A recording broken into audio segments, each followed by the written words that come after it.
বিভিন্ন দাবি তাঁরা জানিয়ে আসছেন দীর্ঘদিন ধরে। অবশেষে গত 23শে ডিসেম্বর থেকে রাজ্য জুড়ে তাঁরা লাগাতার কর্মবিরতি শুরু করেছেন। তাঁরা এই রাজ্যের গ্রামীণ আশা এবং শহরের আশা বা HHW অর্থাৎ পৌর স্বাস্থ্যকর্মী, এবং এই কর্মবিরতি শুরু করার আগেও তাঁরা সরকারের প্রতি বার্তা দিয়েছেন। তাঁরা জানিয়েছেন কর্মবিরতির পথে যেতে তাঁরা বাধ্য হচ্ছেন। 28শে ডিসেম্বর এই কর্মবিরতি 6ষ্ঠ দিনে পড়ল।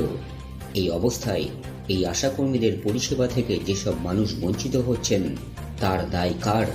এই বিষয়টি নিয়ে শ্রমিক সংগঠন AIUTUC অনুমোদিত এই রাজ্যের গ্রামীণ আশা এবং শহরের আশাদের সংগঠন পশ্চিমবঙ্গ আশাকর্মী ইউনিয়ন এবং পশ্চিমবঙ্গ পৌর স্বাস্থ্যকর্মী কন্ট্রাকচুয়াল ইউনিয়নের পুরুলিয়া জেলার প্রেসিডেন্ট সুস্মিতা মাহাতো গত 23শে ডিসেম্বর কর্মবিরতির প্রথম দিনেই কি বলেছেন দেখুন, শুনুন।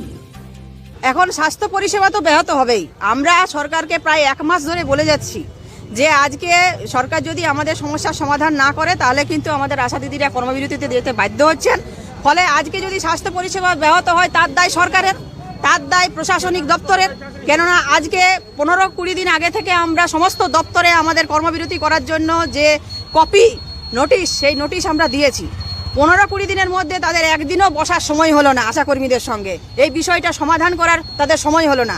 ফলে স্বাস্থ্য পরিষেবা যদি ব্যাহত হয় তার দায় সরকারের, তার দায় প্রশাসনিক দপ্তরের। কর্মবিরতির প্রথম দিনে সুস্মিতা মাহাতো আর কি বলেছেন? দীর্ঘ 1 বছর থেকে মুখ্যমন্ত্রীর কাছে বিভিন্ন দপ্তরে, স্বাস্থ্য দপ্তরে আমরা আমাদের দাবি জানিয়েছিলাম। আপনারা জানেন এই গ্রামীণ এবং আরবান আশারা মাত্র 5,250 টাকা পায় এবং আজকে 24 ঘন্টা সরকারি স্বাস্থ্য পরিষেবার সমস্ত কাজকর্ম আশাকর্মীদের দিয়ে করিয়ে নেওয়া হয়। যাতায়াতের ভাড়াটুকু পর্যন্ত দেওয়া হয় না। আজ 3-4 মাস থেকে যে ইনসেন্টিভ মিনিমাম পায় সেই ইনসেন্টিভটাও আজকে আশাকর্মীরা কেউ পায়নি। মৃত্যু বহু আশাকর্মীরা মারা যাচ্ছে, তাদের যে ক্ষতিপূরণ 5 লক্ষ টাকা দেওয়ার কথা সেটাও 1 পয়সা সরকার দিচ্ছে না। এইরকম একটা পরিস্থিতিতেই অবিলম্বে সাম্মানিক ভাতা 15,000 টাকা করার দাবিতে আমাদের পশ্চিমবঙ্গ পৌর স্বাস্থ্যকর্মী কন্ট্রাকচুয়াল ইউনিয়ন এবং পশ্চিমবঙ্গ আশাকর্মী ইউনিয়ন, এই 2 ইউনিয়নের নেতৃত্বে লাগাতার কর্মবিরতি শুরু হয়েছে। কোনো কাজ কোনো আশা দিদিরা আর করবে না যতক্ষণ পর্যন্ত না সরকার আমাদের দাবি মানছে। আশাকর্মীদের আরো অনেক রকম সমস্যা আছে।